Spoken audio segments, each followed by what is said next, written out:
Hello, everybody. My name is Christian, and I'm here to share a little update with what's going on in the crypto world. So, as you may know, the Stablecoin Act was passed on July 18th, 2025, and it's known as the Genius Act. This act will create just like a legal framework for stablecoins and their use in the United States. So in order for anything to be accepted, it has to have a legal framework. So this is really good news. And I know everybody's pushing for decentralized cryptocurrency use, but that's never going to go mainstream. The only way big money is going to come in and make you all rich is if there's this regulation in place to prevent, all the institutions that are putting their money in, make sure their money is safe. So there's a few standards that are made for stablecoins, and particularly stablecoin issuers. So stablecoin issuers need to have a PPSI license. Not all stablecoin issuers at this time actually have one. So that's the first thing. The next thing is, if a stablecoin issuer issues out, let's say, $10 billion in stablecoins for people to use, well, they have to have $10 billion on hand in case everybody liquidates their position and wants to cash out. So that one-to-one reserve needs to be in either cash or U.S. Treasury bills, usually short-term U.S. Treasury bills. And then the stablecoin issuers also have to do like third-party audits to make sure that they actually have the money on hand in case everybody wants to liquidate, or the majority of holders want to liquidate their stablecoins and turn them into US dollars. So the fifth thing is that these stablecoin issuers have to follow anti-money laundering and know your customer practices. So basically this ensures that money is being used in a legal fashion, and know your customer, it makes sure that the stablecoin issuers do their due diligence in identifying who is holding the money. So if you're going to open an account with a firm, and let's say you want to put $10,000 in there, well, you have to identify yourself for these big stablecoin issuers. So usually these stablecoins end up on exchanges, and usually like decentralized exchanges as well. And so if these exchanges are going to be dishing out stablecoins for retailers to use or institutions, they have to be able to identify those people. The last thing is, if you're holding stablecoins, you're not allowed anymore to earn interest or yield on those stablecoins, because that would compete with the US dollar. So the US dollar is the only thing we're supposed to be able to earn interest or yield on under the Genius Act. This does not include like staking your coins if you have a non-stable coin token like XRP, Bitcoin, Ethereum. Doesn't apply to those. Just applies to stable coins. And if stablecoin issuers currently operating are not compliant within 18 to 36 months, well, they're going to be kicked out of the US market. So odds are that this video will get an update, but I've made a top 10 stablecoin breakdown for you guys by the market cap. So we've got, in first place, we've got Tether, and this is really concerning because Tether has a $162 billion market cap. They've never had an audit, and their reserve is in cash, Bitcoin, and metals.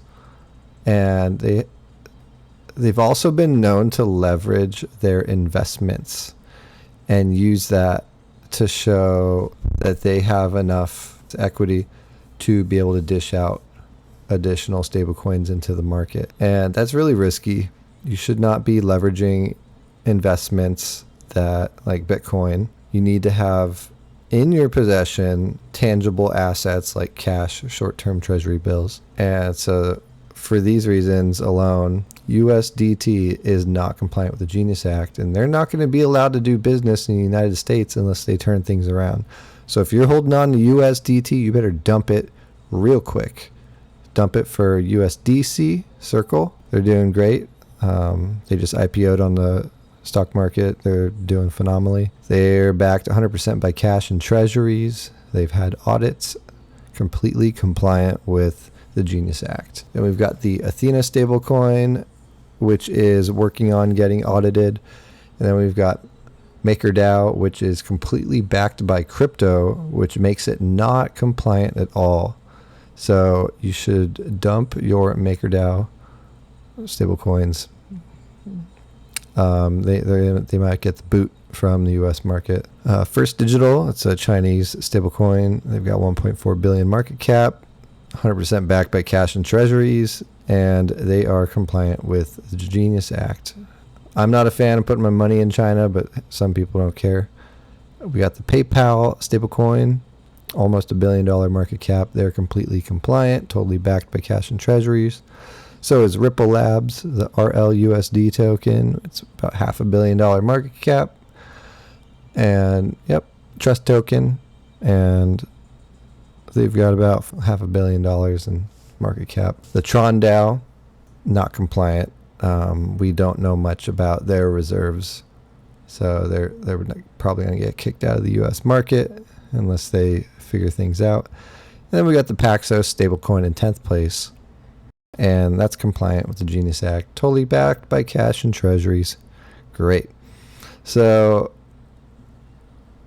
really quick, the top 7 is they're probably going to be the ones that we're going to see the most in the future. Tether, I don't know. You should get rid of your Tether. It's really scary that they're the biggest by market cap, and yet they're completely not compliant.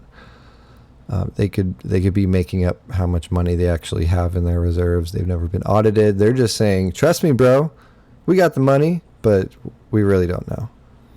We really just get rid of it. Don't use it until further notice. Circle's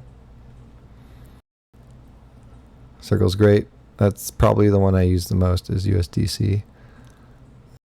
I've never even heard of Athena, but I've seen MakerDAO a lot. Wouldn't recommend these until they get in line with the Genius Act. Yeah, so we got First Digital, the Chinese one, and PayPal and Ripple. So these are going to be the stable coins that we're going to be trusting the most going forward. But this video is to let you know that Tether, they've got a website too.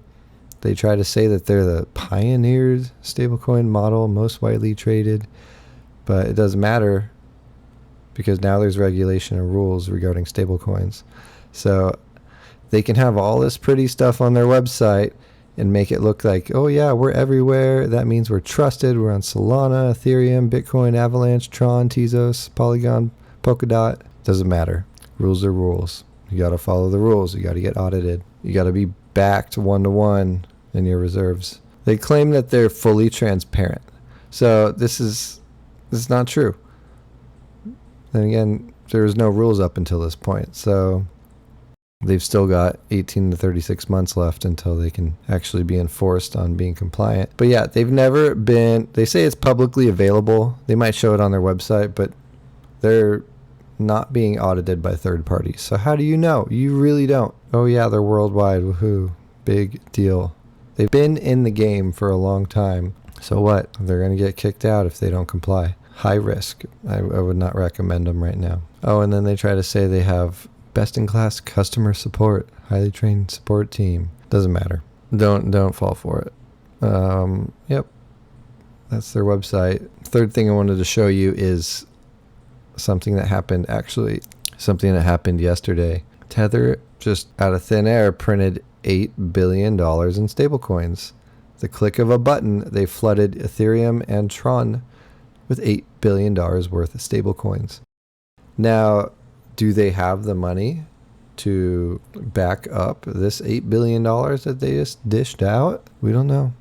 We have no idea. You should not be able to just print money in this capacity at the click of a button without showing, especially in a digital company that should be able to easily show that they have the reserves to back up this issuance. This issuance it's pretty big.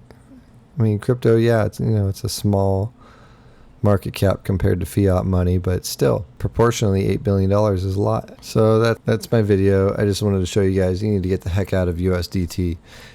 It's not worth it right now.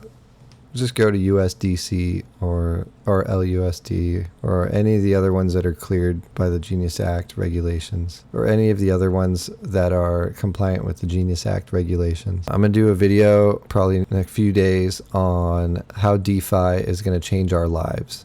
And this one's going to be really cool. I hope you guys watch it. Stay tuned for that. Just like and subscribe to my videos, and you'll get notified when I put out that video. The world of DeFi is changing, and I'm super excited for it. It's a once in a lifetime chance that we have to jump on this right away. So stay tuned. I'll talk to you guys later.